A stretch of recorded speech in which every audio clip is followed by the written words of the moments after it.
தமிழ்நாட்டில் இருக்கிற doctors, engineers இந்த மாரி இருக்கிற பெரிய, பெரிய பட்டப்படிப்புகள் படித்த எல்லாருமே காரணம் யாருன்னா, திமுக மட்டும்தான். திமுக போட்ட பிச்சை மட்டும்தான். இன்னைக்கு எல்லாரும் தமிழ்நாட்டுல சட்டை, பேண்ட், ஜெட்டி எல்லாமே போடுறீங்கன்னா, அதுக்கு காரணம் திமுக. இன்னைக்கு தாவேக்கான்ற ஒரு கட்சி ஆட்சி அமைக்கிறதே நாங்க போட்ட பிச்சனும், நாங்க ஆதரவு தெரிவிச்ச கூட்டணி கட்சிகளோட தான் இன்னைக்கு தாவேக்கா ஆட்சி நடத்துறாங்க. ஒரு கட்சி ஆட்சியை பிடிக்கணும்னா 118 சீட்டுகள் பிடிக்கணும்.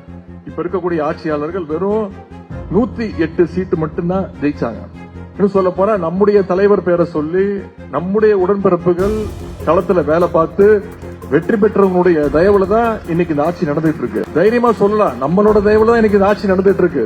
தலைவருடைய தயவுல இன்னைக்கு இந்த ஆட்சி நடந்துட்டு இருக்கு. நம்மளுடைய தலைவர் போட்ட பிச்சையில தான் இன்னைக்கு இந்த ஆட்சி நடந்துட்டு இருக்கு.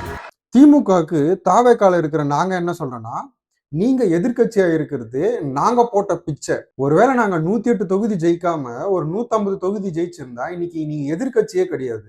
அதே மாதிரி விசிகால இருக்கிறவங்க, கம்யூனிஸ்ட்ல இருக்கிறவங்க, ஐயுஎம்எல்ல இருக்கிறவங்க எல்லாரும் என்ன சொல்றாங்கன்னா, நாங்க போட்ட பிச்சினால தானே நீங்க எதிர்க்கட்சியா இருக்கணும்னு சொல்லி இன்னைக்கு அவங்களோட தரப்புல இருந்து பேச ஆரம்பிச்சுட்டாங்க. அப்போ ஒண்ணு மட்டும் நல்லா தெரியுது, திமுகவால தனியா நின்னு ஜெயிக்கவே முடியாது. கூட்டணி கட்சிகள் இல்லைன்னா திமுகவோட பருப்பு வேகவே வேகாது.